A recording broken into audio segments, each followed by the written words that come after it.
orchard began to glow before the moon rose, each branch catching a stray spark from the sky. Fruit shaped like lanterns trembled on their stems, and the air tasted gently of frost and honey. People in town called it the Starlight Orchard, and they lowered their voices when naming it. Nia came at twilight with a wicker basket and a ribbon tied to her wrist. She had been told to harvest only what asked, and to leave what clung to its branch. Her steps sounded like moth wings on the grass, soft and careful with the tender night. The trees answered with a faint chiming beneath bark, as if bells were sleeping in the wood. Between the rows the light pooled like shallow water, silver folding into silver with patient hands. Nia lifted her basket to her hip and breathed the orchard's cool perfume. Some fruits held tiny constellations inside their skins, spinning slowly as if tested by wind. Others glowed steady as a hearth at winter, promising warmth if treated kindly. She chose the first fruit by listening, not by sight, not by want. It hummed like a thread pulled through cloth, asking for gentleness more than strength. Nia pressed her thumb to the stem seam, and the fruit released itself with gratitude. In the basket it settled like a small moon, satisfied to be carried. The path narrowed toward the heart of the grove, where branches met like clasped hands. A wind moved without touching leaves, choosing instead to stir the light. Nia tied her ribbon to a low branch, leaving a soft promise to find her way back. Promises work better than maps here, or so the old growers said. A fox watched from the shadows between trunks, eyes reflecting two patient stars. It neither approached nor fled, content to witness a careful harvest. Nia nodded in greeting as if to a neighbor, and the fox returned a blink like a blessing. Animal courtesies mattered in luminous places, and the orchard appreciated good manners. The second fruit felt cooler than her palm, as if it remembered the edge of dawn. When it came free, the tree sighed, not from loss, but from relief well given. Nia listened to that sigh until it thinned, then moved deeper among the lantern boughs. Night gathered in folds above the orchard, stitched with sparrow notes and far water. At the center stood an elder tree with 3 trunks, plated like wisdom learned and relearned. Its bark held constellations older than maps, and the air around it brightened her eyes. She did not reach for its fruit at once, because some brightness prefers to choose the hand. Instead, she sat on a root polished by kindness, and waited for the tree to speak. The speech was not words, but temperature and distance and lift. A cool mist turned warm near her wrist, and then warmer near her throat. She felt a pull toward the lowest bough, where a small dim fruit breathed like a sleeping ember. Dim things often carried long stories, and the orchard liked honest listeners. Nia cupped the fruit and counted to 7, matching breath to the tree's slow cadence. On 7 the stem loosened with a velvet sound, a yes that asked nothing back. She set it atop the others in her basket, which now glowed like a quiet hearth. Her ribbon flickered on its branch behind her, remembering the way out faithfully. A bell rang once from the village below, a silver dot on the dark. The orchard answered with a bowing tone, lifting the hair along her forearm. Nia thought of her grandmother's hands in winter, warming apples near the stove.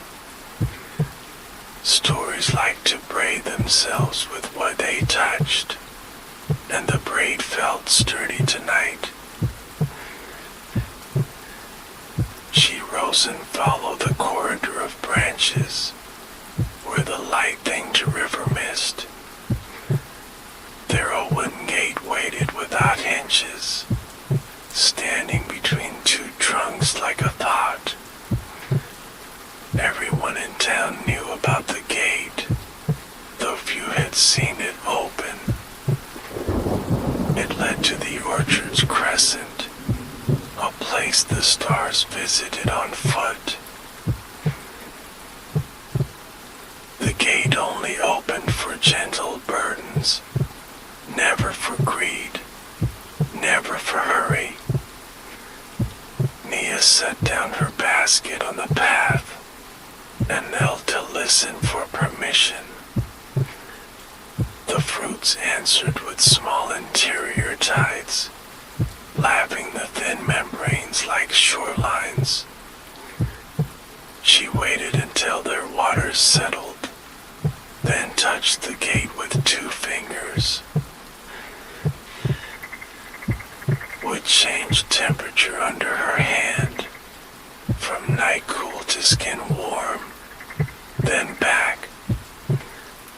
A seam appeared where none had been, a suggestion of movement without force. The gate parted a hand's width and paused, asking for the last of her hurry. Nia set her shoulders down like luggage, and felt something unclasp in her chest. The opening widened with a hush like falling ash, soft and cool along the ground. Beyond lay a clearing shaped like a crescent bowl, lined with roots and low stones. Above it the sky lowered, as if stooping to listen through the leaves. Nia carried her basket in with both hands, careful to disturb no moth nor shadow. In the clearing the light behaved like water, collecting itself into small eddies around her boots. She saw footprints made of starlight near the stones, fresh as breath, yet unclaimed by any creature. They pointed toward a flat rock veined with pale quartz, a table for ceremonies in softer years.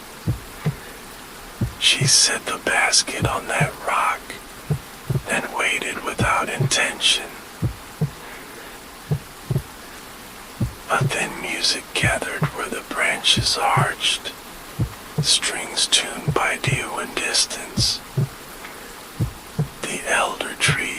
trunks rustled without wind, and a glow rose from the fruit skins. Nia felt the orchard counting with her again, a shared rhythm older than sleep. When the count reached 7, a petal of night folded back, revealing the visitor the gate had known. It was a figure the size of a child, made of evening gathered into a shape.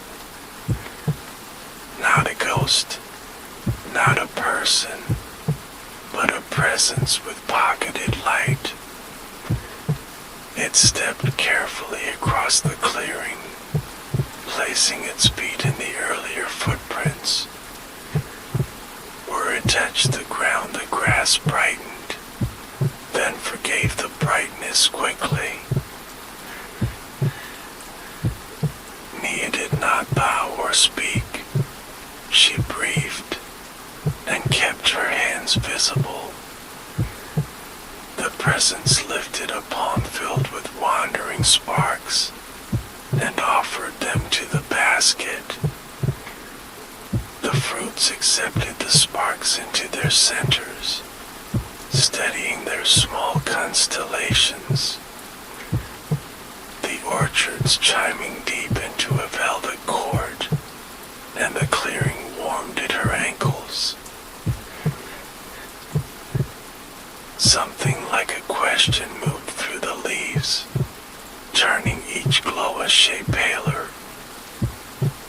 Nia answered by loosening the ribbon at her wrist and tying it to the basket's handle. "I will carry as you allow," her fingers promised. No more, no less. The presence lowered its hand and grew fainter, like mist learning the shape of stones. When the music thinned, the crescent cleared its throat. A gentle branch creaked for goodbyes. The gate would not stay open past the star bell. The old growers always warned. Nia lifted the basket and felt its right weight. Not heavy, not light, balanced like a kept promise. She walked back through the seam of wood, and the opening slid closed behind her. Outside, the path remembered her ribbon, tugging gently at the air until she saw it. The fox had moved closer to the rose, tail writing patient letters on the ground. Nia paused to share a breath with its bright eyes, then went on toward the orchard's edge. Distant roofs gathered moonlight like clean plates, ready for the night's quiet meal. At the gate she turned for one last look, and the trees answered by dimming kindly. No hoarding of light, only the right amount given to the road. She stepped onto the lane with the basket steadied, and her shoulders found their easier height. Behind her the orchard breathed with the sky, promising a second chapter when the bell returned. Nia walked the lane with careful ankles, and the basket's glow taught the gravel a softer shine. Crickets stitched silver into the ditch grass, and firewater knitted the hills. At the town's first post, a moth paced her stride, counting without number. She let her breath take the same measure as the fruit, and the night agreed to be carried too. Her grandmother's door wore a clean moon mark, a thumbprint of flower where the latch latch asked for touch. Nia tapped once with a knuckle, and the hinges answered in their old language. The kitchen met her with chamomile heat, and the steady voice of a kettle deciding. On the table lay her towel like a winter field, waiting for harvest to become a story. Grandmother Mira did not speak at first. She breathed the basket, as if reading light by scent. Then she smiled with the slow certainty of a door, well kept, and often thanked. You listened, she said, and set 2 cups beside the towel. Listening leaves fewer bruises than hands, and fruit prefers no bruises at all. They unwrapped the glow onto the towel, and the kitchen learned a new color. Each star within the skins turned lazily, picking a window to admire. Mira touched the dimmest with the back of a finger, the way one greets an old friend's forehead. This one carries a winter road, she said, and a song about being found. Nia poured the tea slow as snow melt, and the steam traced a small constellation above the cups. They drank in the patient way of people who mend, not fix, but make a thing true again. Mira told of the gate that counts burdens, and the figure made of evening carried in pockets. It is older than our spelling for night, she said, and younger than the promise you tied. They cut one fruit along its seam line, letting juice fall onto a waiting saucer. It smelled of frost barely remembered, and of clover worn by a shy sun. The seeds were bright as pinheads, each holding a shaken speck of sky. Mira tapped 3 into her palm, and the kitchen clock forgot to count. These are for the well, she said, and for the dream that keeps losing its shoes. One for thirst that returns kindly, one for memory that needs a hand, one for the road that has a shy beginning. Nia nodded because the words knew where to stand, and her agreement had nothing to teach them. They finished tea while the towel held the light, as if it had practiced for this. Later the well accepted the seats without splash, taking them the way dark takes a spark that trusts. A ring of cool lifted to Nia's face, and came away scented of quartz and patience. The road outside the garden fence looked younger, as if it remembered play. Some gifts are water-shaped, Mira said from the gate, and they teach your shoulders to be carried too. The bell from the chapel rang twice, silver stitching a tidy hymn along town roofs. Nia slept with her window latched slightly open, keeping a shallow tide of orchard air. Dreams tasted of apple smoke and moth chalk, and a voice like a glove turning right side out. She woke with a sentence in the mouth of morning. Carry the small light, and it will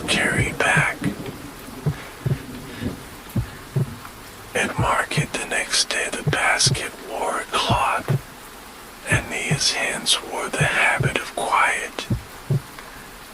She sold only to those who asked gently, not for a cure, but for a story to keep them company. A mason took one for his wall that kept weeping, and a seamstress for the hand that remembered a goodbye. Coins sounded softer than usual, as if taught to step heeled dough. Each buyer promised to eat by a window, and to thank the tree with their breath before juice. Promises are better than knives, Mira always said. They travel with less argument. When the basket grew light, Nia kept the winter road fruit for last. That one would be for the person who walked without knowing where to stop, and loved the stopping anyway. By dusk her ribbon called her again, a quiet tug in the wrist where color once lived. She returned to the orchard with empty basket, which is another way of saying open hands. Light arrived early between the rows, as if the trees had practiced welcoming. The fox's path wrote a longer sentence near the elder trunks, punctuation placed by careful pause. Nia paused where the gate had learned her, and set the basket down like a thought. She touched the post with 2 fingers, and listened for what weighed nothing yet mattered. The seam appeared with less shyness, invitation already threaded. She entered the crescent with her shoulders unlocked, leaving any errands at the hinge. Tonight the clearing was busier with moth script, tiny alphabets drafting silver on the air. The flat rock held the circle of fallen petals, each still lit in its own tempo. Nia stood where the eddies gathered, ankles cool, mind slow. She said, I have learned to carry the small light. May I learn to give it back well. The presence arrived as a change in horizon, a line mistaken for air until it breathed. It wore a collar of dusk like a borrowed scarf, and the pockets glowed the way lakes glow under geese. It touched the rock with an invisible knuckle, and the petals rose to hover. Then it lifted not a fruit, but a seed shaped like a held tear. The seed pulsed between Nia's fingers, like gathering and thinning in careful cycles. Plant me somewhere that forgets itself, the orchard asked through the pulse, and teach it a softer remembering. Nia nodded toward the river bend beyond the mill, where reeds lost their names after storms. The presence inclined like a friend who already knew the footpath, and the knots rode yes over the clearing. She left the crescent by the same hush, carrying the seed in the hollow of her palm. The elder tree sounded a low companion note, fretless and careful not to lead. The fox coasted along the row parallel to her, as if escort were a quiet kind of grammar. At the orchard's lip she whispered for the sat sighing on its branch. The river bend kept its usual muddle of reeds and its braid of lost names. Nia stepped into silt that knew 100 feet and felt it practice forgetting her kindly. She pressed the seed into a seam between roots and breathed as if blowing dust from a book. Light settled under the water's skin, no brighter than a fish thinking. For 7 nights afterward, the bend gave back a small starred moonrise.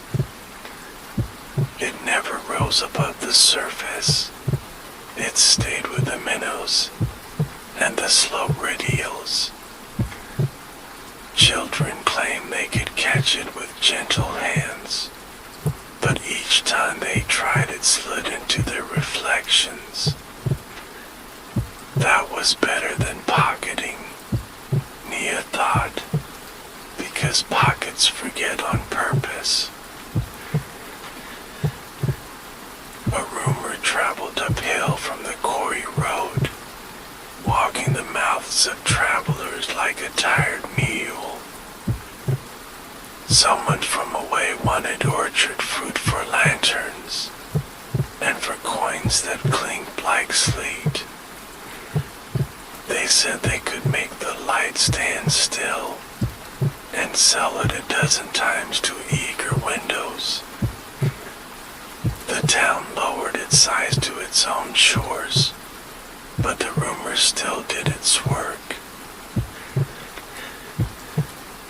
Mira tied a different ribbon on Nia's wrist, thicker, the color of ash left by kind fires.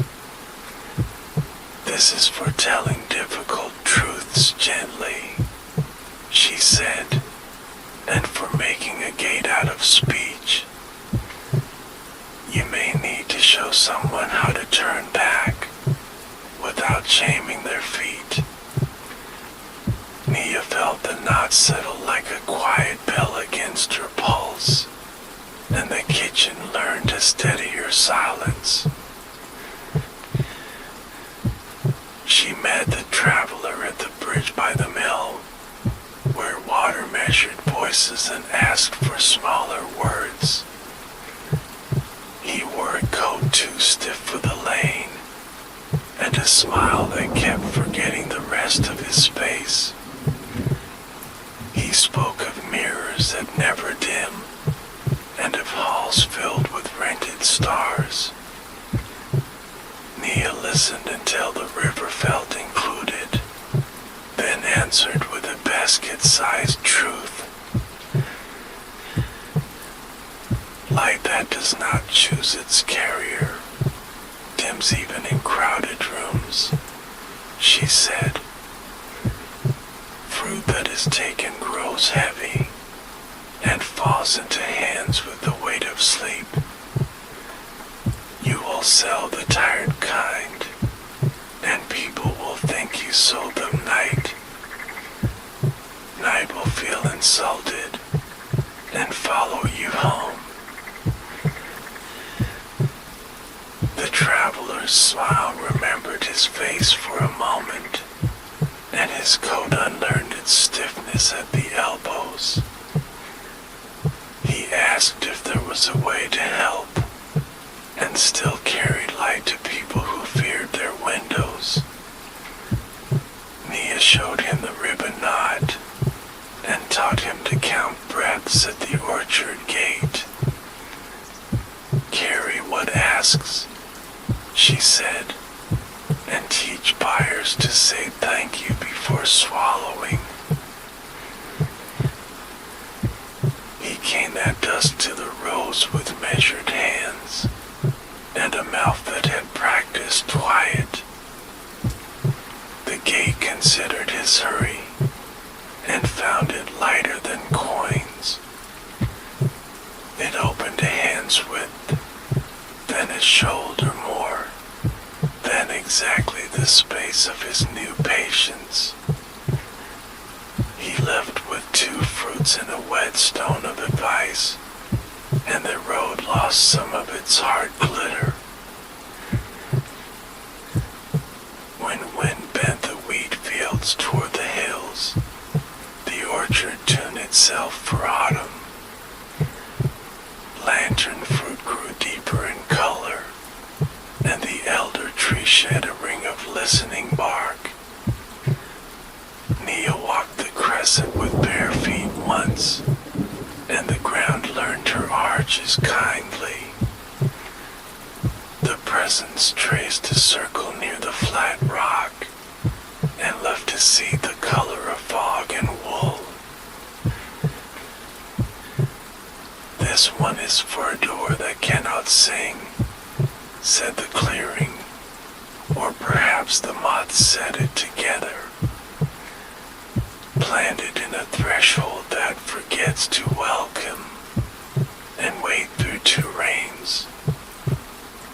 Nia thought of the schoolhouse stoop, where boots learned to hesitate in winter. She carried the seat home inside the felt of her pocket, careful not to let the warmth decide too soon. Two rains came like practice sentences, each with a comma explained by gutters. The seat softened the stoop without speaking, and the door forgot its old stiffness. Children brought their vowels inside without chipping, and chalk circles stayed round longer. A teacher with a wintered voice found it easier to smile, and the bell's clang learned a velvet edge. So the year turned on its quiet hinge, and the orchard rode its slow ledger. Nia learned where light preferred to rest, on hands that remembered water, on wood that loved being touched. Some nights she brought only her breath to the gate, and left with nothing but a steadier field of sleep. Those were the nights the fox bellowed nearest, and the moths wasted their alphabet on joy. Winter rehearsed along the ridgelines, threading pale silk through the wheat stubble. The orchard dimmed by intention, saving its lanterns for careful nights. Nia oiled the basket's handle with beeswax, and relearned her slowest step. The town folded shawls over railings, and promised their windows kinder breath. Mara set a pot to simmer with cloves and peel, letting steam memorize the kitchen beams. We will trade light for warmth, she said, and keep both honest.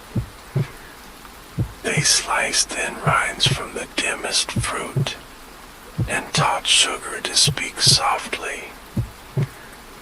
A jar filled with a dust-colored syrup, patient as a pond in frost.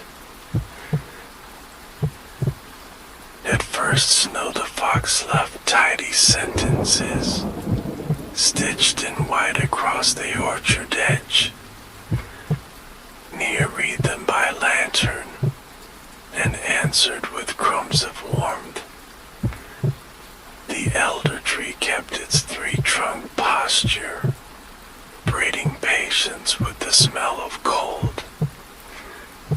Beneath the bark a hum-turned wool-lined, softer, but in no danger of sleep.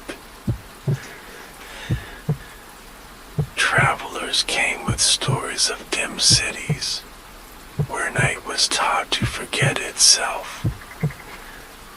They asked for bottles of the syrup, and a fruit or two for rooms that would not settle. Nia made them small bundles with ribbon, and a rule written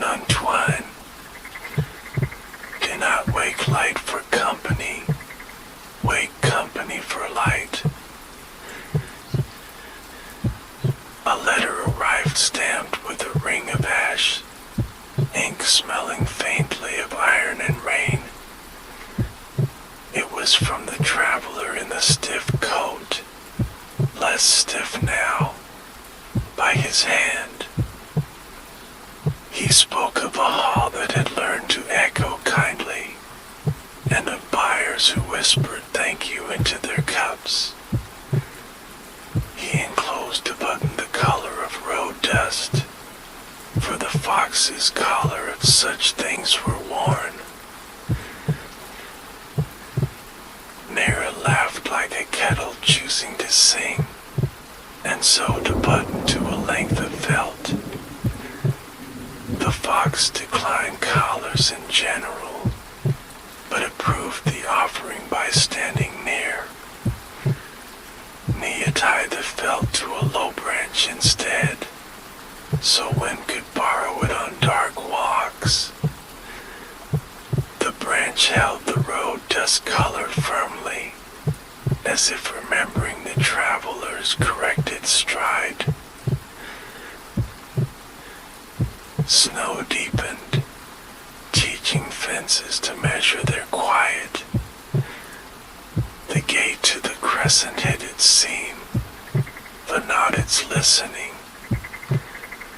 Nia brought no basket one night, only breath, and a wool scarf that had learned patience.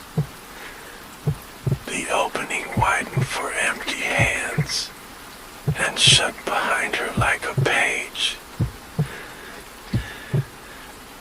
Inside the crescent lay tracks that were not tracks, shifts in brightness where feet might have been. She followed them to the flat rock, quartz veins holding moon milk. The presents arrived late, which is to say on time for winter. It lifted a palm full of cold sparks, and made a circle in the air. In the circle a picture trembled, like a pond almost deciding to freeze. She saw the river bend under ice, light stitched neatly below. Children placed mittened hands on the surface, and the star slipped into their laughter.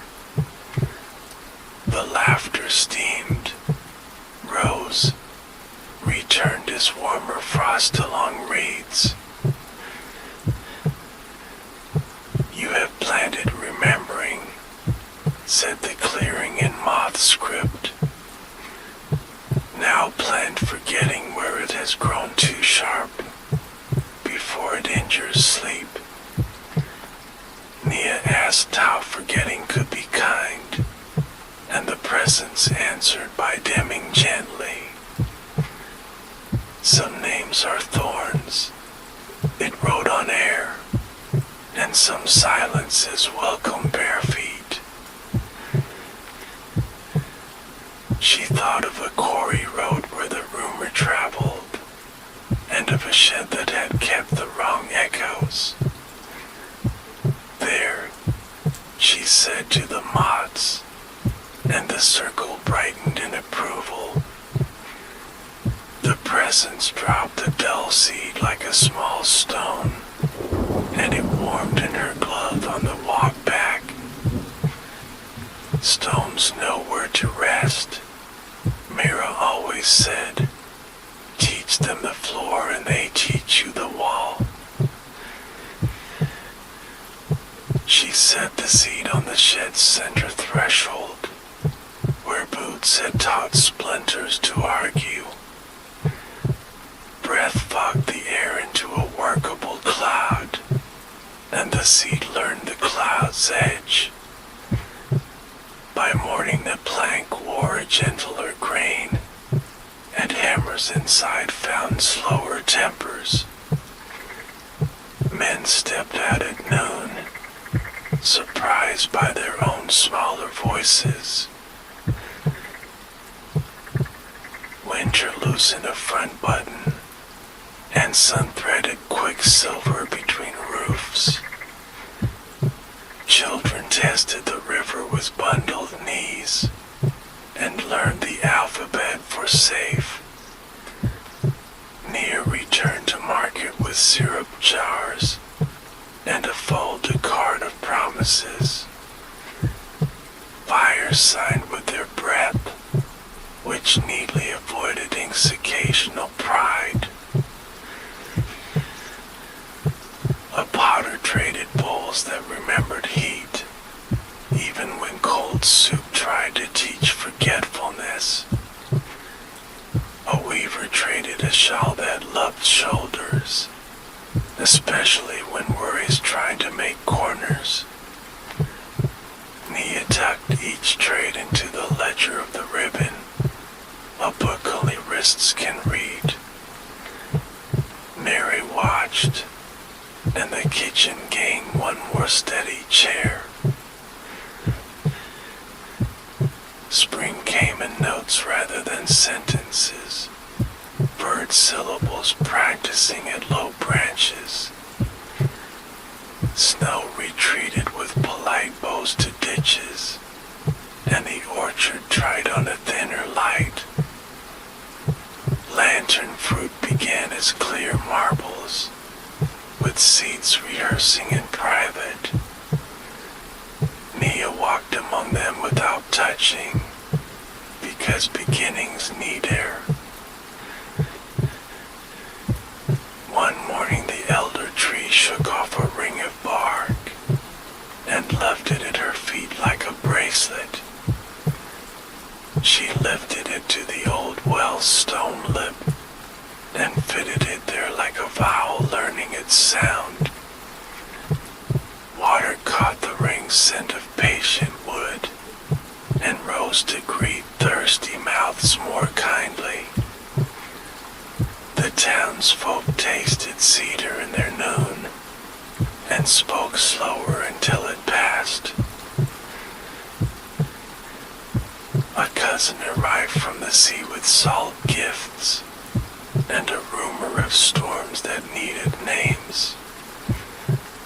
She brought a small tin of iodine tang and shells that hummed like far metal.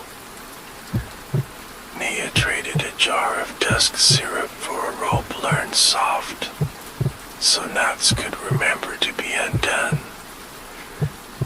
They braided news on the doorstep, hands working, voices resting. There is a lighthouse that forgets to blink, the cousin said, because grief took its keeper early. Could a sea be taught to stand there and teach the stone to breathe between waves? Nia looked at the ribbon and felt a tug toward the crescent, like a page asking to be turned again. We will ask, she said, and they packed for the cliff path. The orchard met them with a wind off the hills, carrying pollen like quiet bells. At the gate Nia placed the seashells on the ground and listened until the trees remembered the shoreline. The seam showed itself in a smooth exhale and widened to admit their careful feet. The presents arrived already salted, edges bright as foam on slate. We need a seed for a stone that stands watch, Nia said, and has forgotten to blank.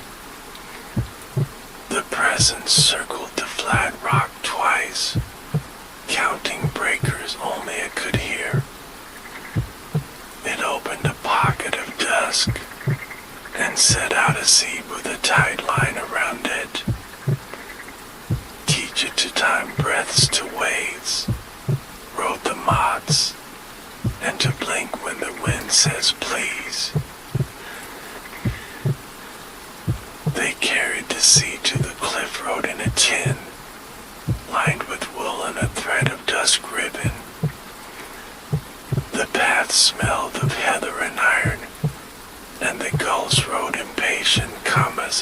across the sky. At the lighthouse door, Nia stood very still, and mud salt beside her pace.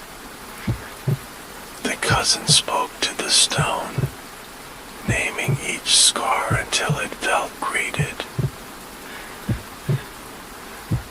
They planted the seed in a crack beside the lantern room, where wind learned to drum on cold glass. Breathe with the wave, Nia said, and blink when please. For 7 days they kept watch in turns, measuring wind with their coats and tea. On the 7th the light found a rhythm again, and ships out beyond answered with small horns. They left a jar of dusk syrup with the keeper's widow, whose hands had learned to hold both lamp and grief. She tasted and closed her eyes in a manner of thanks that made the room remember warmer kitchens. The cousin knotted the soft rope to a hook by the door and promised to return when storms changed their spelling.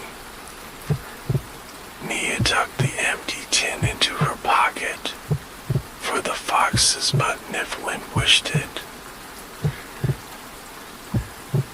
Back home the orchard wore early summer like linen, cool and honest about wrinkles. Lantern fruit deepened from glass to pale fire, and bees braided hum into every aisle. Children practiced thanking from their bellies, and the school stoop remembered how to welcome. The river bend kept its star beneath minnows, untroubled by pockets and their habits. Nia counted 7 rows with her eyes closed, and knew the orchard's footfall by scent. Some nights she harvested, some nights she taught, some nights she listened only. The presents learned her step enough to arrive sooner, and sometimes left seeds without ceremony. People began to bring their own thresholds to be softened, and their own windows to be taught to breathe. One evening a cart rattled drawing along the lane, metal arguing with dust. A man climbed down who wore hunger carefully, as if it were a coat that could be folded. He asked not for fruit, but for a place to put down his wanting. Nia showed him the well with the elder ring, and the air learned a softer edge. Wanting can be taught manners, Mira said from the step, and soup can be a teacher. They fed him broth that understood long roads, and gave his beat a towel that loved mud. He slept by the stove while the jars breathed dusk, and woke with a smaller coat for hunger. Before he left, he tied a pebble to the ribbon, and called it a promise to return kinder. So the orchard's year folded and unfolded, pages learning to turn themselves. Nia kept the ledger of breath and fruit, and never once wrote the word mine. When storms crumbled, lanterns dimmed to save their courage, and then brightened together. The fox's sentences grew longer, and the mop's wasted alphabet on joy again.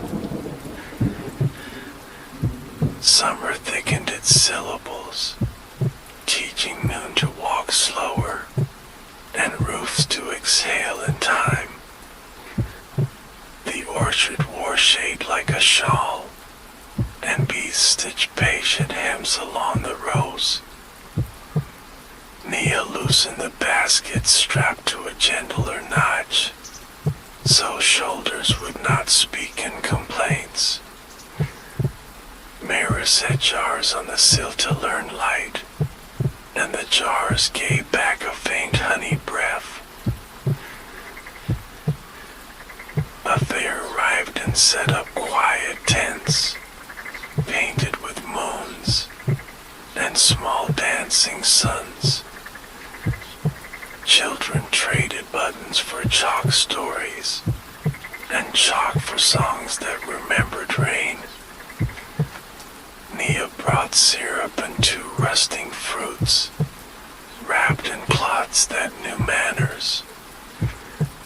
She kept the ribbon tucked under her sleeve, so promises would sit close to the pulse. A juggler asked for a sip of dusk, and promised to throw nothing above kindness. He tasted, blinked twice, and began to keep 3 lamps in the air. Their flames learned his breath quickly, and never once tried to sense the night. Crowds held their own air in a friendly pocket, and let the lamps choose a safe return. Toward evening, a fiddler with a willow case arrived, boots polished by miles rather than cloth. She traded a tune for a small slice of fruit, and tuned to the orchard's far humming. The bow found a line that remembered rivers, and remembered forgetting without pain. Nia felt the gate at the hill listen, and tilt its hinge to the rhythm. Mary watched the tents breathe, eyes bright as starlight under glass. She coughed once, a thread caught on a nail, then twice. Nia steadied her with a palm that had learned wells, and the cough forgot the sharpest part of its name. Tomorrow we will ask for a leaf, Mara said, not a fruit, and brew it kindly. That night the fox wrote brief messages, concern curled at each period's edge. Moths shortened their alphabet to a single vowel, drawn above the path like a lantern sigh. Nia walked with careful ankles through the rows, counting her breath until the gate remembered. The seam appeared at 5, as if mercy wanted no larger number. In the crescent clearing, the presence stood earlier, pockets lit like small hearts in fog. I ask for a leaf that teaches lungs, Nia said, and does not make sleep heavy. The presence circled the flat rock, hands measuring a cough's old echo. It drew a little blade from dusk, not to cut, only to invite. The blade's edge felt like cool breath, and made a seamless stem and branch. A single leaf released itself into Nia's waiting palm, veins pale as dawn trails over roofs. Steeped with a name spoken kindly, rode the moths, and poured the rhythm of 7. Nia bowed to the rock, and the presence dimmed to a listening shape. Back in the kitchen, water counted almost to boil, then rested at a comfortable edge. They steeped the leaf and Myra's name together, repeating it as one repeats a warm doorway. Steam learned her syllables like a kindly map and carried them back into her chest. The cough reduced itself to a polite clearing, and then to a story of a cough once told. Morning arrived with the thin bell of sparrows, and the shawls on railings forgot their stiffness. Mara cracked the window 2 fingers width, and the house practiced breathing together with Elaine. Nia wrote a line in the wrist ledger, leaf for lungs, steeped with name, 7. The ribbon settled flatter against her skin, pleased by proper entries. By late week, a dry wind wandered in from the quarry road, speaking rough. Leaves along fences curled their speech inward, and wells tasted of corn and haste. The orchard dimmed itself to conserve tenderness, and bees shortened their routes to wiser clover. Nia felt the gates seem grow cautious, as if measuring someone else's footsteps. At dusk she found prints in the soft dust, not fox, not neighbor, but boots that hurried. They paused at the crescent, then lost patience, then returned to town with empty hands. The orchard held its breath, not in fear, but in careful teaching. Nia walked behind a prince once, and whispered a path back to the well. The traveler with the one stiff coat appeared, hat in both hands, eyes steadier. There is a woman who thinks light will fix grief, he said, and her boots asked too loud at your gate. Can we teach her the smaller door, the one made of breath and of waiting? Nia nodded with the river's old ascent, and wrapped a seat in felt. They met the woman where the lane meets the mill, water writing counsel on stone.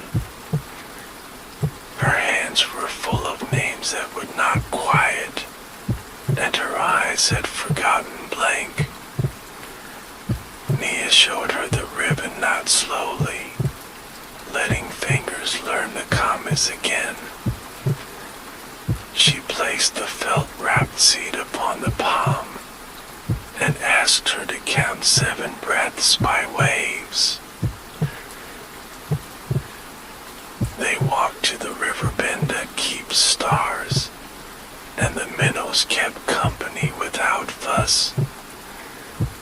The woman lowered her hands to the surface, and the water taught blank gently. She pressed the seed under a root with a sigh that learned manners, and left with pockets less noisy. Grief did not vanish. It changed shoes, and walked softer beside her.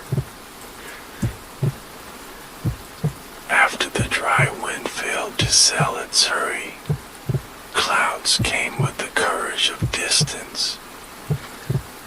Rain auditioned on roofs, one apart, and performed a steady kindness.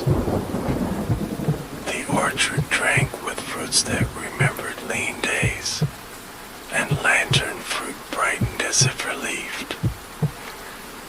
The fox's sentences grew playful, looping exclamation marks in mud.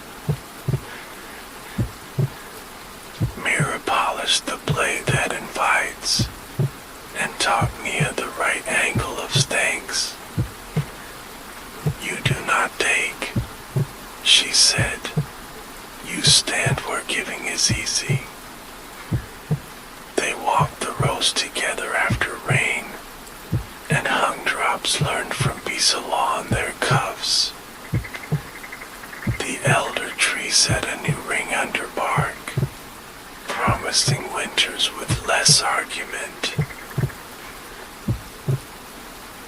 One afternoon, the school children brought a window, framed by hands and carried like bread.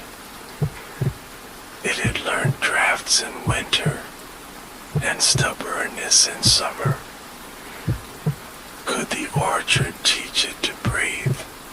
They asked, without cracking its pride. Nia set it beneath a low branch, and the moths wrote yes in friendly loops. They waited while leaves rehearsed shade across the glass, in measures of 7 and of patient 5.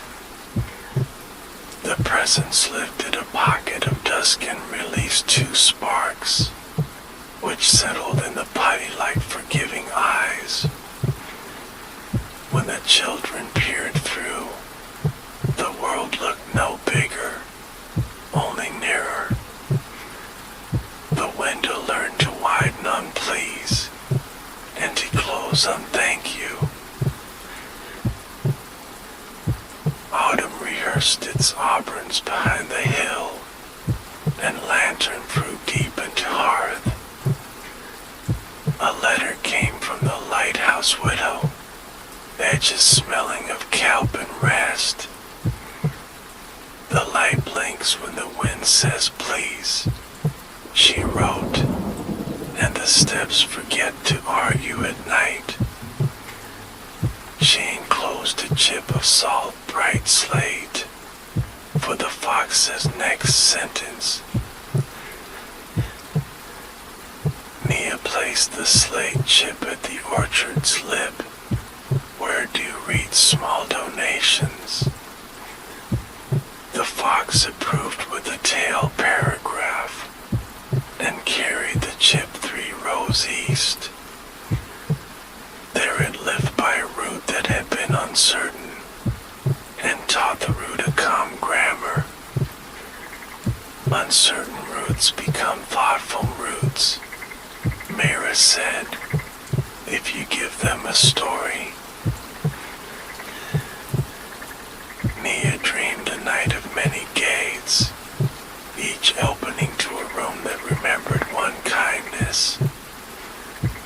In one, a traveler's coat softened, and a hall-learned whisper.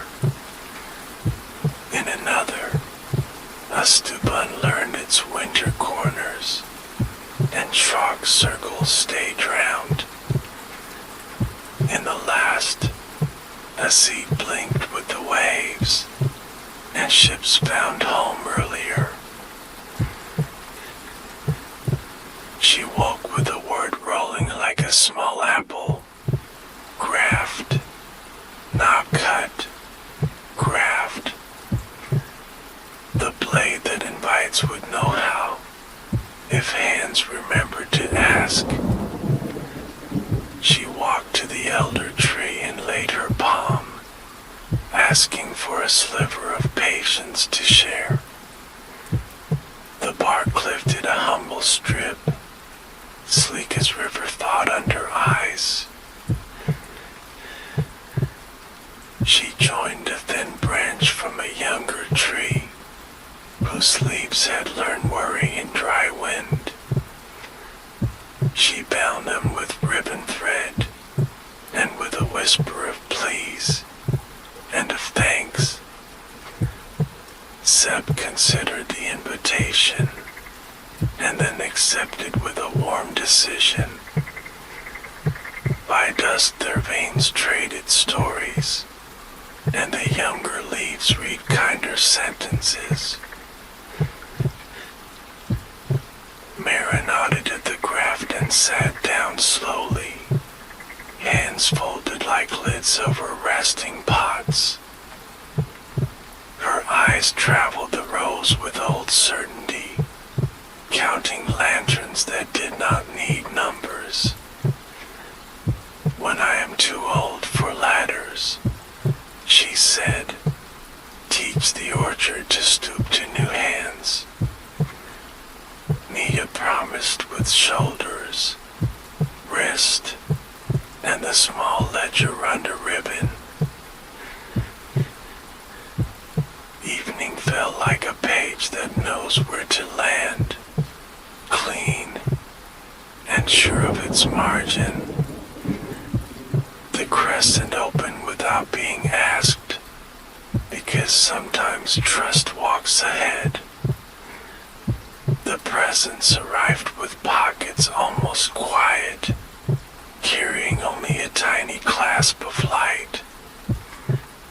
It placed the clasp on Nia's palm, and the light arranged itself like a hinge. A hinge for stories, wrote the moths, to be fitted where doors remember to listen. Nia pictured a door in town with an old habit, a bakery latch that woke flour at dawn. She would fit the hinge there at first light, so bread could learn to rest in better heat. The presence dimmed to a soft bracket, closing gently around her thought. Dawn arranged flour on the street like pale breath, and the bakery woke its hinges. Nia brought the tiny clasp of light in a pocket, wrapped and felt that remembered dusk. She pressed her palm to the door's tired wood, and listened until grain softened. The hinge bit where welcome had thinned, and learned the bakery's heat like a vowel. When the first loaves rose, steam shaped small yellows above the racks. The door breathed with the wind's pleas, and closed with thank you that asked nothing back. Customers stepped softer, and coins forgot their hard corners.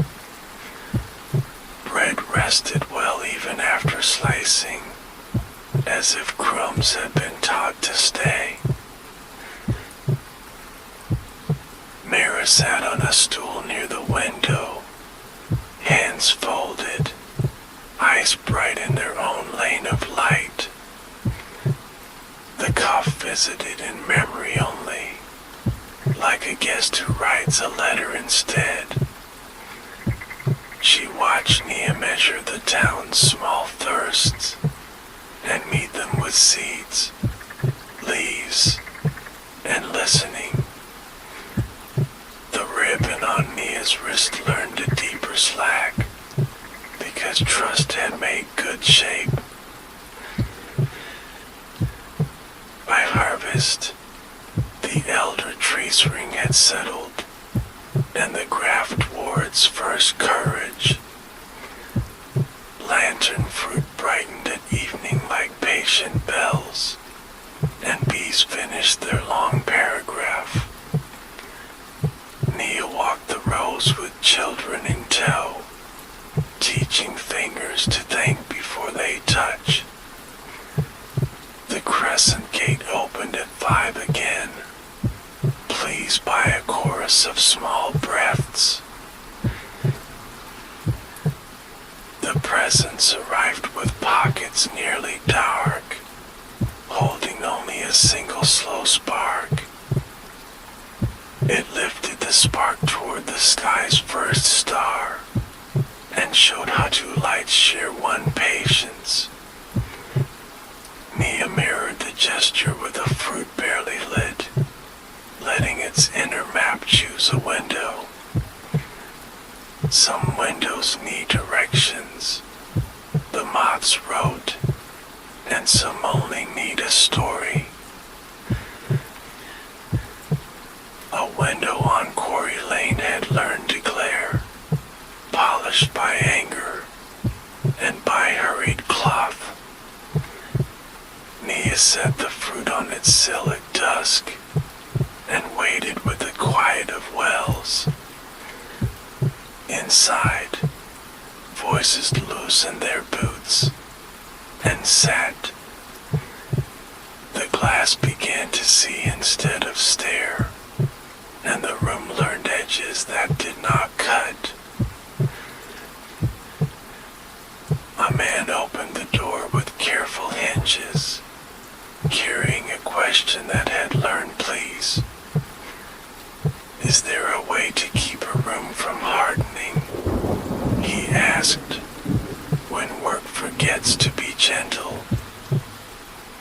Nia taught him to place a bowl of water by the sill, to thank it at sunrise, and share it with the first thirsty sparrow. Water carries softer blue into boards, and boards remember. Mara began gifting names to saplings, spoken under breath so wind could learn them. This one is for patience, she said, touching the thin whip that loved rain. This one for returns, that arrive by listening. Nia wrote the names in the wrist ledger without ink, letting skin keep the inventory. Rumor tried again from the far road, dragging a wagon with lantern cages. Cages do not understand why light dislikes them, said Mira, but they can be taught release. Nia met the wagon at the meadow's edge and asked its driver to count clouds with her. By 7 the cages had opened by boredom alone, and the driver felt lighter without knowing why. The orchard grew a habit of small festivals, with tables that knew to wobble less. People told seed stories near the flat rock, and left with pockets taught to remember.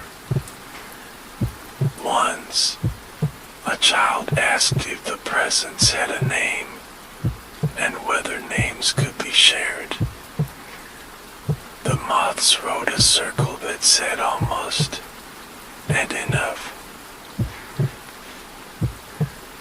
On the longest night the crescent held the low blue, sheltering sparks as if shepherding sheep. Nia brought the blade that invites, and did not use it, choosing instead to wait. Waiting worked its slow polish on her ribs, and on the thought of winter's small rooms. The presents arrived as warmth along her wrists, no brighter, but nearer. It placed a dull seed in her palm, a color that remembered ashen bread. For a door that opens to farewell, wrote the moths, and does not break the voice. Mia felt the seed weigh both little and right, and thought of the room at home with an old chair. Mara had sat there lately, counting lanterns by listening.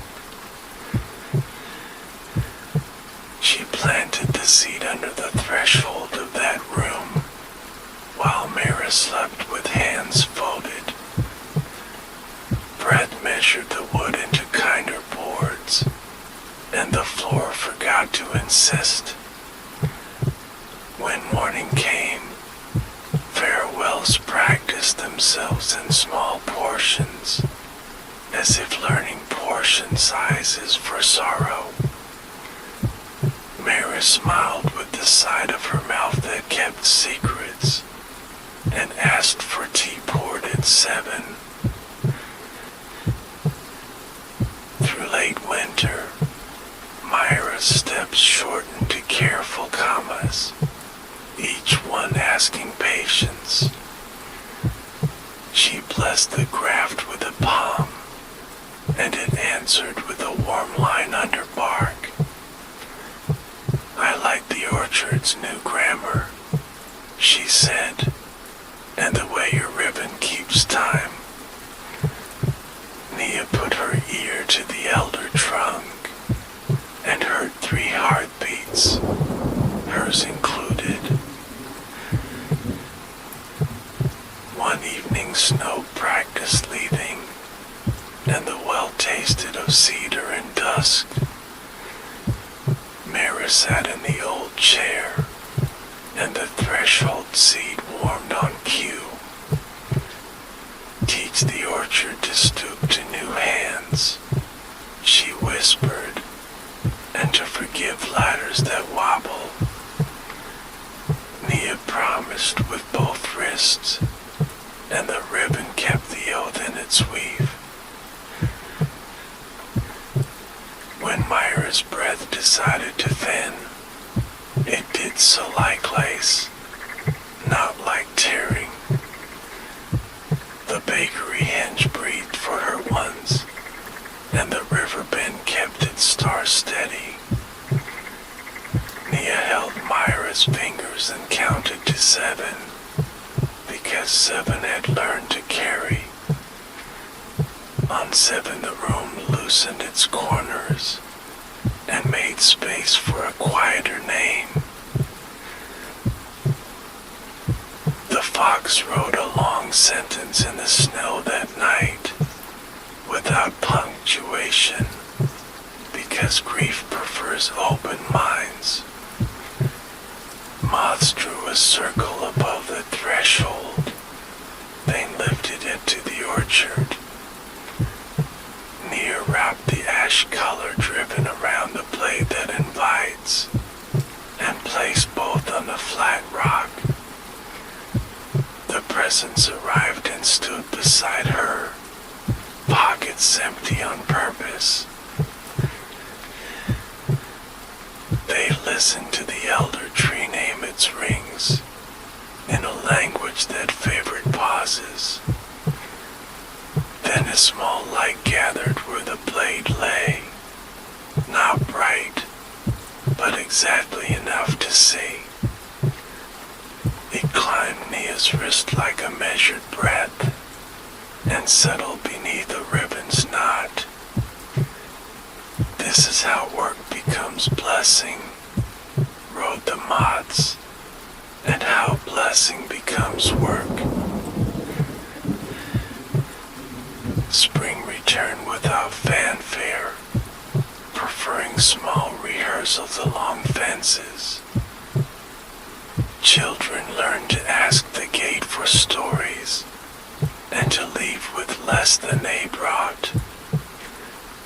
Nia taught new hands the 7 count, the please, the thank you, and the patience that opens cinches. Lantern fruit began again as glass marbles, and bees wrote their gentle cursive. At dusk she stood where the ribbon first learned her, and tied a new promise to a branch. Not to keep everything bright, but to keep brightness honest. The gate opened at 5, as if agreeing with the grammar. The presence raised a palm with one quiet spark, and Nia raised her palm with one quiet breath. They met in the space where giving is easy, and the orchard learned the lesson again. Light did not proud the clearing, it stood beside it, like a neighbor with warm bread. Nia smiled without widening anything, and the night stayed near. Some chapters end by choosing to stay open, and the orchard approved. Summer softened into brass afternoons, and roads learned slower dust. The orchard kept its shade generous, and let these stitch wider hems. Nia walked with with new hands at her side, children who counted by breath. They wore ribbons the color of cloud edges, plain and easy to tie. She taught them to greet trees by wrist, not by grip, not by wanting. They learned to see more stems relax, and the patience that catches yes. When a fruit refused, they thanked refusal and went on. The orchard brightened at those manners, and moths wasted alphabet on praise. Dry weeks arrived with glassy light, and hills practiced silence. Rumor carried spark talk through grass, spare and unwelcome. Nia walked the boundary at dusk, pouring a line of river-cooled breath. She planted dell seeds along fence posts, one for every impatient whisper. The presence met her near the elder trunks, pockets dim yet steady. It lifted a palm with cinder-colored light and showed a circle that did not burn. Hold your water in a song, wrote the moths, and teach the grass a slower alphabet. Nia hummed the river's 7 for the rose, and leaves learned to drink like listeners. Town came with buckets and quiet, shoes soft, voices gentle by heat. They carried water as if it were a story, and poured at the rhythm of pleas. The orchard accepted without pride, cooling its breath along the skirting roots. Wind changed its mind at the boundary, and went elsewhere to remember manners. After the heat mended itself, a rain returned with bell-like patience. It stitched roofs to earthen neat seams, and washed rumor off the lane. Nia hung the blade that invites inside, to dry near a jar of dusk. Tools learn whether to, Mir had said, best teach them kindness early. A letter in sea hand arrived again, smelling of kelp and brass. The lighthouse blinked to wine please, and storm spelled softer at the stairs. The widow wrote of a child learning brab count, and of windows that forgot to glare. She enclosed a string of shells for schoolroom listening corners. Nia looped shells over the stoop nail, and the doorway widened by a syllable. Children entered with pockets less noisy, and chalk circles kept their round. A teacher set a bow by the sill, and thanked it before the bell. Boards drank the small blue of water, and gave it back as patience. Autumn slipped a copper ribbon through branches, and lantern fruit deep into hearth. The graft wore courage cleanly now, leaves reading kinder paragraphs. Nia pressed her ear to the elder bark, and heard the orchard's 3 heartbeats. One for root, one for wind, one for hands. travelers came with a wagon of blank frames, wood light, and eager for walls. They asked for 4 corner seats to teach rooms to remember gently. Nia opened the crescent with 5 breaths and placed the frames near the flat rock. The presents lay dusk thread along each angle, and the moths wrote instructions in air. Return the corners at dusk, they drafted, and leave the middles open. Carry the frames like questions, and hang them like thanks. The travelers bowed in the orchard's language, hands visible, breath counted. They loved with light that preferred to walk, not be caged. Days shortened into velvet pockets, and frost rehearsed on fence wire. Nia found a sapling at the edge, self-started, stubborn, and shy.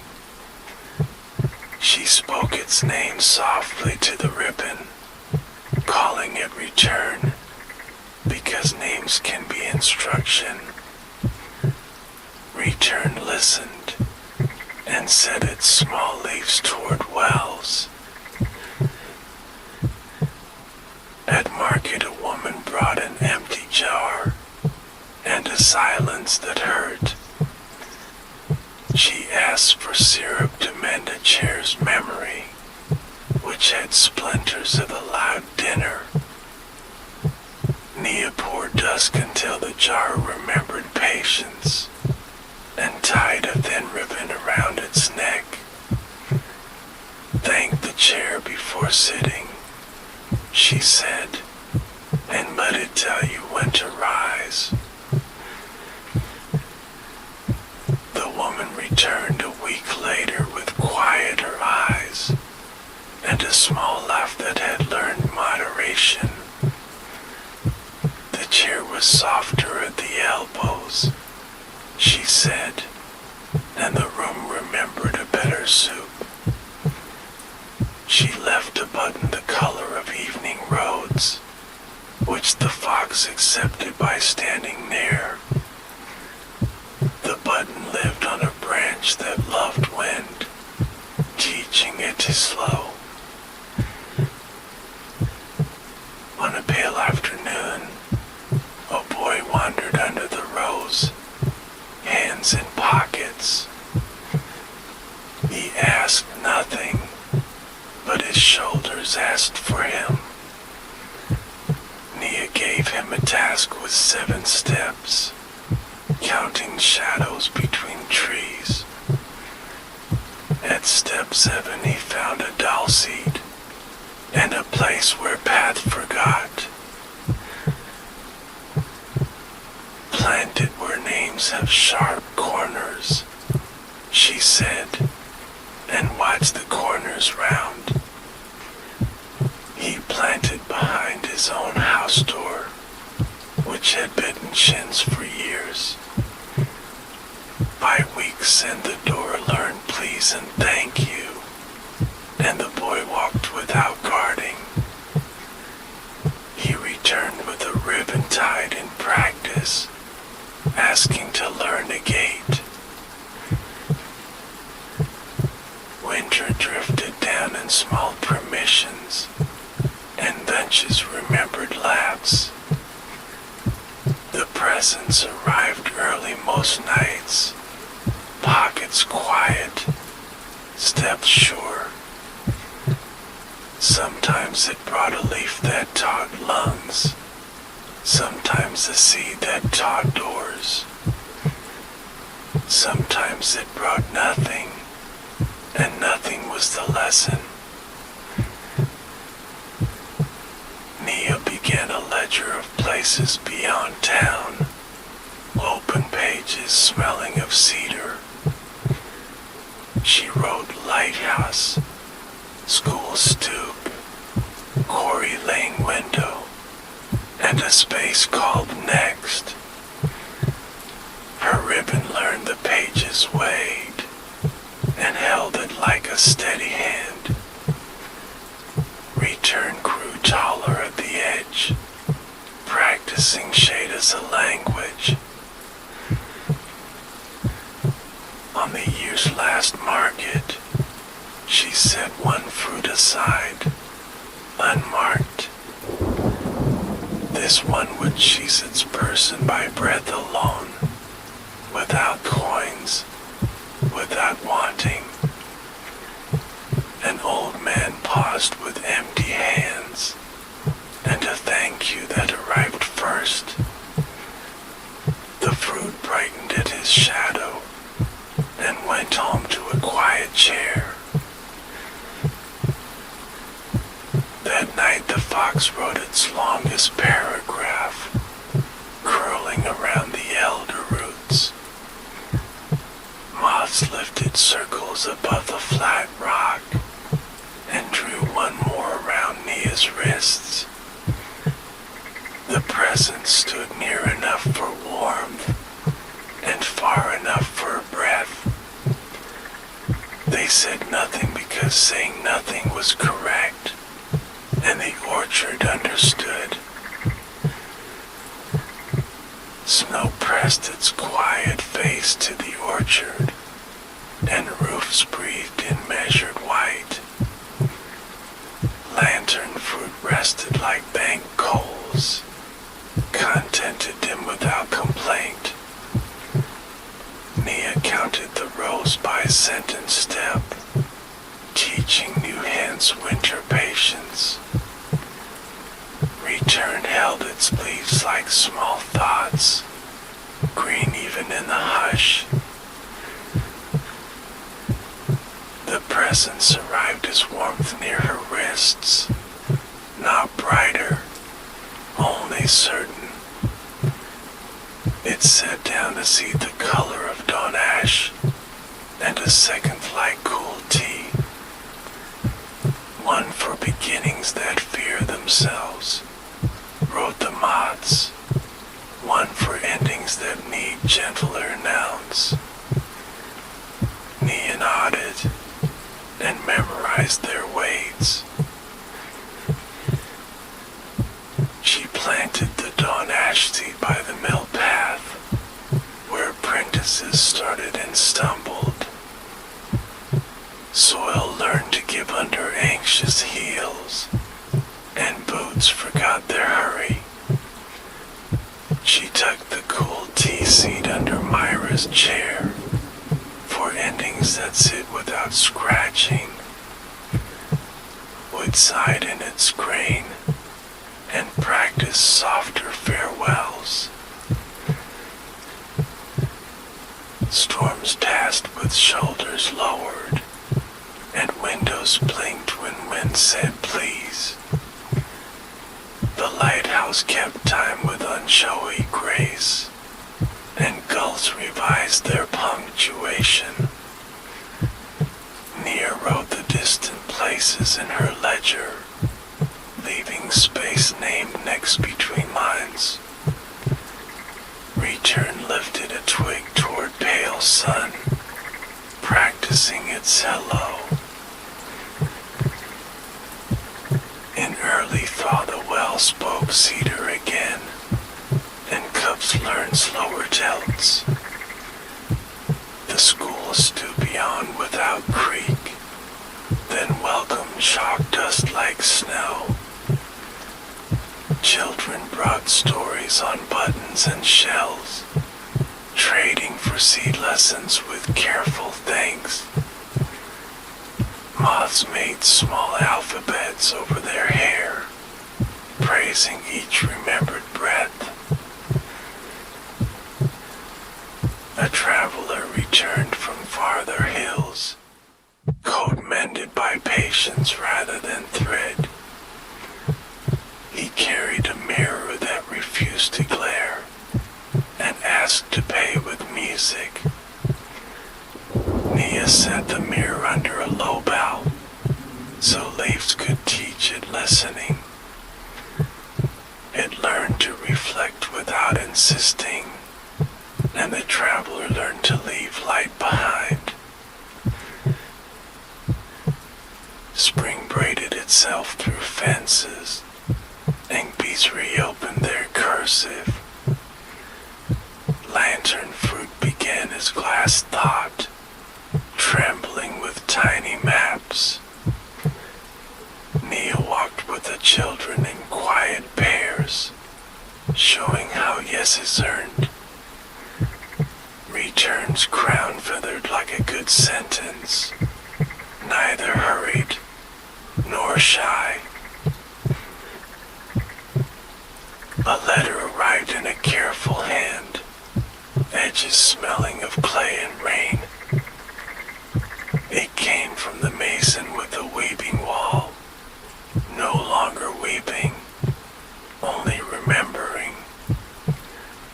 He enclosed a smooth brick, warmed by breath and gratitude written small. Nia placed it at the orchard edge to steady an uncertain path. By mid-spring, a rumor of counting men returned, carrying ledgers heavy with wands. They came to see how light behaved, and whether it could be taught to obey. Nia met them at the meadow gate, with water and a request to walk soft. She taught them to count breaths instead of coins, and the ledgers forgot their stiffness. One man listened so hard his hat relaxed, and the wind stopped arguing with him. He asked for a single dull seed to plant beneath his mother's door. He left with felt-wrapped kindness in his pocket and a new way to knock. The others left with empty hands, yet lighter shoulders. Summer returned in amber strides, teaching shadows longer speech. The fox wrote careful paragraphs along the rows, pausing where children learned to thank refusal. Nia tuned the blade that invites on a glass rim, then hung it in shade. Tools sleep better when praised, Myra's rule said, and praise keeps such as kind. A quiet take visited Nia's knees, an honest weather report. She learned new ladders with smaller rungs, and let younger hens climb. Return jaded her shoulders at noon, proud of its slow grammar.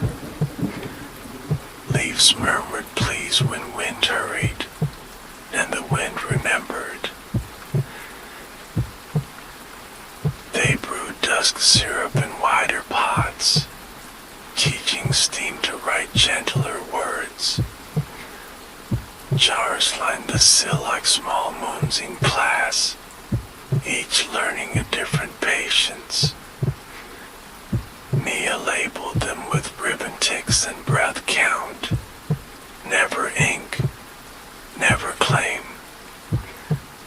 Bottles traveled to rooms that needed softer edges and returned as stories. Autumn settled like a shawl over elbows, exactly where needed. Lantern fruit rang in low chords, calling harvest kindly. Nia stood with return and counted the elders' rings, naming none, respecting all. The crescent opened on 5 again, true to its old courtesy. The presents brought a seat with a thin silver seam, light stitched tight across its belly. For a road that splits neighbors, wrote the mods, teach it to braid instead. Nita pictured Quarry Lane in winter, hard glitter at every corner. She planted the seat where cartwheels argued, and left a bowl by the sill nearby. By first frost the lane remembered braids, and footsteps matched rather than fought. Windows learned to widen on pleas, and close with thanks at night. People traded supercross thresholds, and chairs forgot their hard elbows. The fox added an exclamation mark in snow, then erased it politely. Years folded with tidy hems, and Nia's hair collected flower-colored light. She walked slower, but her listening grew long. Children became keepers with their own ribbons, ribbon knots settling just so. Return grew taller than the kitchen roof, and learned to shade without boast. One winter a hush larger than others arrived, and benches leaned closer. Nia felt her breath choose smaller rooms, rooms with clean corners and warm thresholds. She asked for the chair by Myra's seat, and the chair remembered its lessons. Apprentices gathered their quieter questions and set them on the hearth. Teach the orchard to stoop, she said again, smiling into the steam. Let the gate choose 5 when it wishes, or 7 if the day needs longer. Carry only what asks, and let refusal be thanked. Water the places that forget themselves, until they remember welcome. The presents arrived without pockets, light folded neatly at its edges. It stood inside the doorway as if already invited, and breathed with the house. Nia lifted her wrist so the ribbon could listen, and a knot warmed in reply. Return rustled at the window, leaf language promising shade for anyone. When the time narrowed to a soft cup, Nia counted to 7 as always. On 4 the bakery hinge breathed, on 5 the well-lifted cedar, on 6 the river bent blinked please. On 7 she exhaled a yes that asked nothing back, and the room loosened its corners. The orchard kept alight at the gate that night, no brighter than a friendly moth. Apprentices walked the rows with smaller steps, naming lanterns softly. The presents waited by the flat rock, hands like dusk brackets around silence. Return leaned its young shade toward the door, offering coolness to memory. Morning found the chair untroubled by weight, and the ribbon rested like a good line. Children tied their own knots with careful breaths, then untied them to learn release. The fox wrote a sentence that never ended, so future feet could add words. Moths lifted a circle above the orchard and carried it to the bend. The river kept its star for another season, unwilling to hurry. Windows widened on pleas across town and closed with thanks after soup. The lighthouse blinked when wind requested, and ships made fewer apologies to rocks. In the lecherous space called next stayed open, waiting kindly. At dusk the gate counted breaths to 5, then opened as if remembering a friend. The presence placed a seat on the flat rock, dull as bread, warm as hands. For whoever listens next, wrote the moth's impatient loops. Carry it where names have corners, and teach them to round.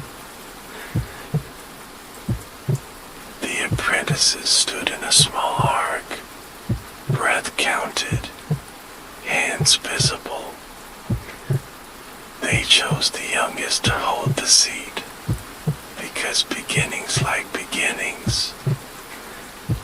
Return's leaves clapped once without sound, and the elder trunks shook a quiet yes. The orchard learned their steps the way water learns stones, by touching and not insisting.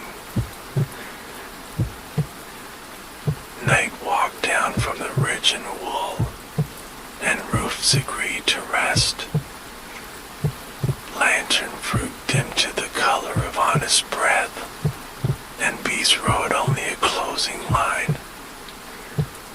The presence dimmed to its listening outline, and the gate closed like a page.